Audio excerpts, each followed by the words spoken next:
आज हम सब बहुत भाग्यशाली हैं। आने के पहले ही हमें पता लगा तुम लोगों ने अलार्म बजवा दिया, तो हमको थोड़ा लेट हुए। वैसे भी हम समय के पक्के हैं।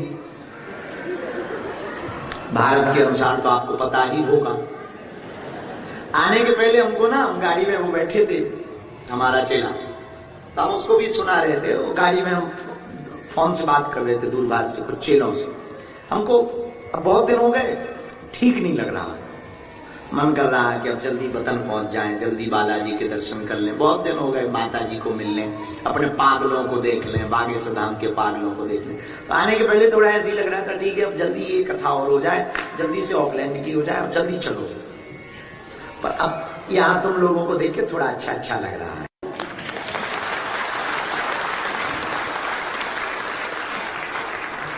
एकदम ठंडा है, भयंकर ठंडी है। राम जी बचाएं, जगह खूब है, मकान कम है। बहुत हमारे भारत में पूछो, इतने नजदीक मकान बने कि इस तरफ दादाजी की फोटो टांगने के लिए कील ठोकते हैं, बगल वाले की दादी गिर जाती है।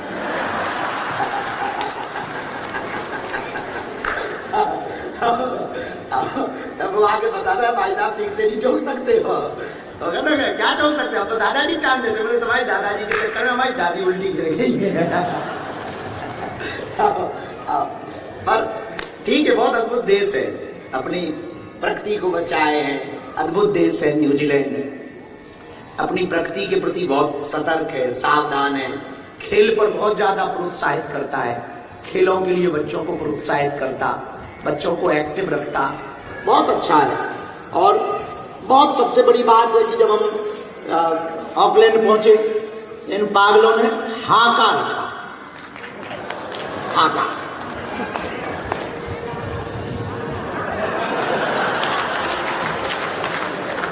बहुत अच्छा लगा। तो हमने पूछा, तो बोले पहले तो वो लड़ने के लिए इनवाइट कर रहे हैं। तो हमने अपना शरीर देखा, जब शरीर देखा उनका कुछ खास ठीक ठाक है नहीं है, उसका देखा, अपना देखा, उनका एक गुनाह भी नहीं है।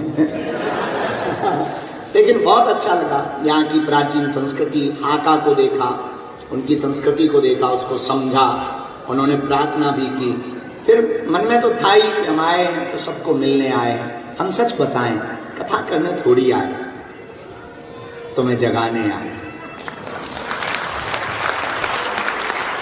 इस भागते दौड़ते जीवन में तुम खुशियां लाखों बैठे, क्योंकि तुम खुशियों को साधनों में खोज रहे हो।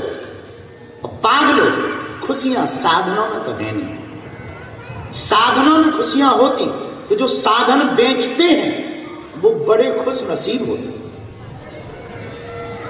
गाड़ियों में तुम खुशियां खोजते, पब क्लब होटल बोतल में तुम खुशियां खोजते।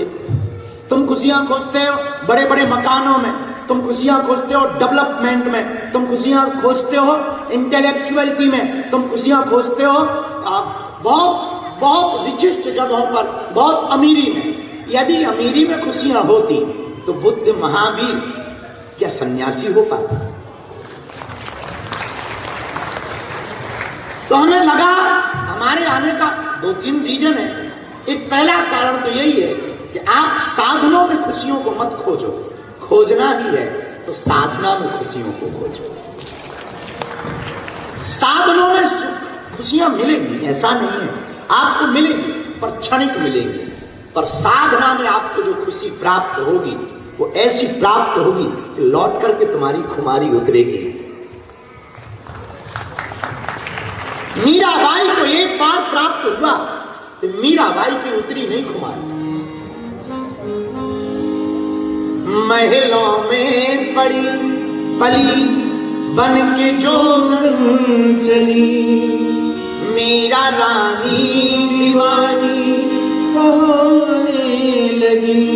बैठी संतों के संग रंगी मोहन के रंग, वो तो प्रेमी प्रीतम को मनाने लगी।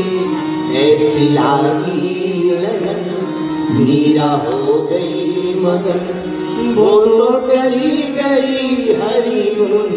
गौरी लगी ऐसी लागी लगन, लागी लागी रे लगन, लागी लागी रे। मेरे पागलों, खुशियां अगर साधनों में होती तो मीरा कभी भी अपना राजमहल न छोड़े। मीरा ने राजमहल छोड़ा, मीरा जोगन बनी श्याम। कितने ताने नहीं सहे मीरा, क्या क्या नहीं सहा मीरा।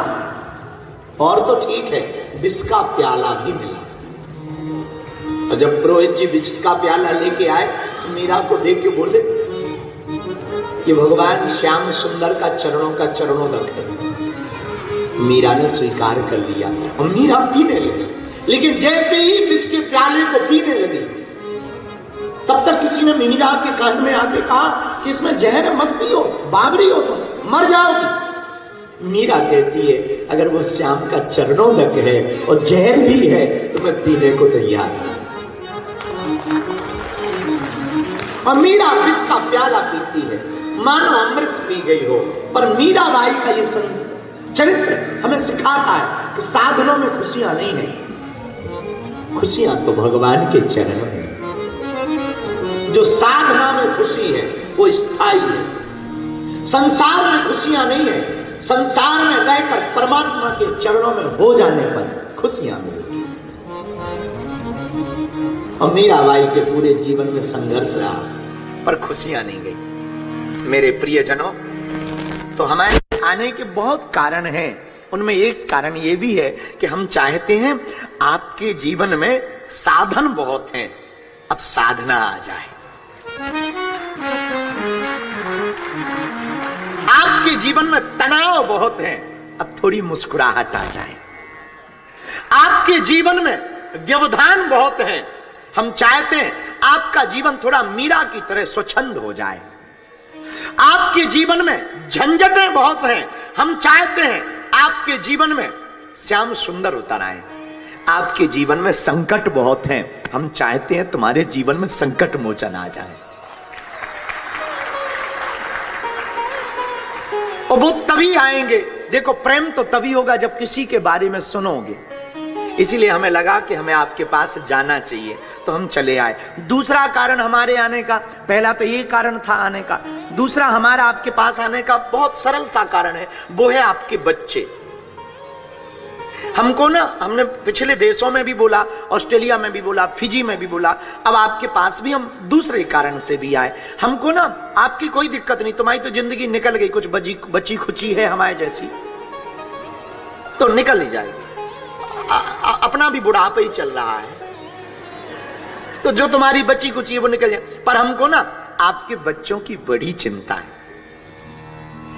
वो आपकी अब आप अपनी परंपरा को ना भूल जाएं, वो सनातन को ना भूल जाएं, वो भारत को ना भूल जाएं, वो माता पिता को ना भूल जाएं, वो माता पिता की सेवा को ना भूल जाएं, वो संस्कृति को ना भूल जाएं, वो संतत्व को ना भूल जाएं, वो साधना को ना भूल जाएं, वो प्रसन्नता को ना भूल जाएं। भागता दौड़ता जीवन है यहाँ, पाश्चात्य संस्कृति है यहाँ, बिगड़ने के मौके हजार हैं, सुधरने के बहुत कम हैं। तो हमें लगा कि हमें एक सुधरने का मौका लेकर जाना चाहिए।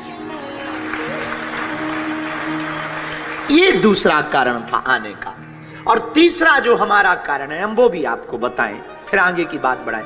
हमारे आने का तीसरा कारण है, छोटी छोटी जगहों पर खूब हिंदू रहते हैं और हम चाहते हैं पूरी दुनिया में जहां जहां हिंदू रहते हैं वो एक हो जाए। ये हमें पता है कि हिंदुओं को एक करना मुश्किल है, यूं कहें धुआं की गांठ बनाना है, या यूं कहें आसमान में सुराख करना है, हिंदुओं को एक करना। अच्छा, यूं कहें 20 मेंढकों को एक तराजू पे रखना। लेकिन इसका मतलब ये थोड़ी कि हम कोशिश ना करें। कौन कहता है आसमान में सुराग नहीं होता? अरे यारो, कोई तबीयत से पत्थर तो उछाले। हमें पता है कि नहीं होगा, पर इसका मतलब ये थोड़ी कि हम कोशिश ना करें। तो इसीलिए हम फिजी भी गए, ऑस्ट्रेलिया भी गए, अब न्यूजीलैंड भी आ गए। यहां से वापस भारत जाएंगे क्योंकि बहुत याद आ रही है। तो 10-12 दिन रहेंगे, फिर वो निकल पड़ेंगे 2-3 देशों के लिए। तो हम चाहते हैं कि हमारे दुनिया में जितने हिंदू रहते हैं वो एक हो जाएं।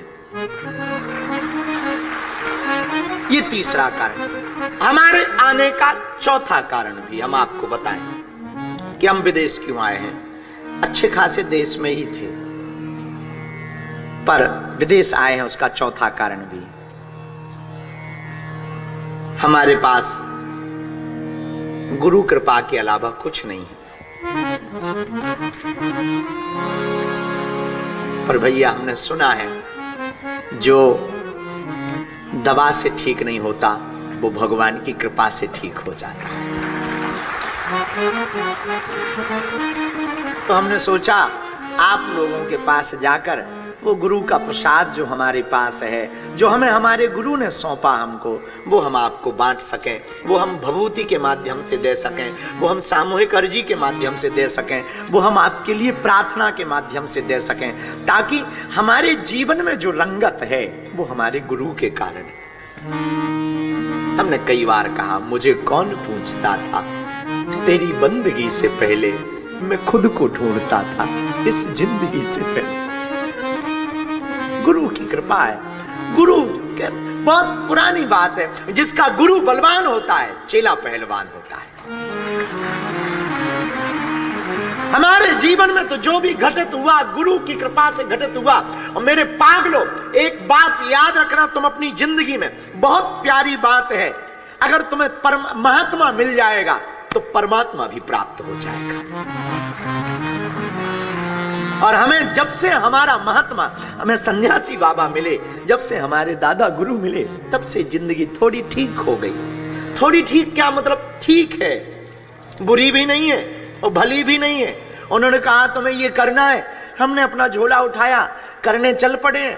बस धक्के भी खा रहे, धोखे भी खा रहे, गाली भी खा रहे, माला भी पा रहे, कुछ लोग दक्षिणा भी चला देते, कोई फूल माला दे देता, कोई कपड़े दे देते। जो भगवान की कृपा, सब मिल रहा है भगवान की कृपा से। गालियां भी थोक में मिल रही हैं, वो भी भगवान की कृपा से। लोगों को गिनती में मिलती हैं, हमें क्विंटलों में मिल रही हैं, हाँ केजी के। भगवान की बहुत कृपा। लेकिन भैया इसके पहले तो जो जिंदगी थी वो जिंदगी नहीं थी। जब से गुरु कृपा हुई है तब से क्या कहना। तो हम चाहते हैं कि जो हमें गुरु कृपा मिली वो तुम लोगों को भी मिले, इसलिए हम परदेश आए हैं।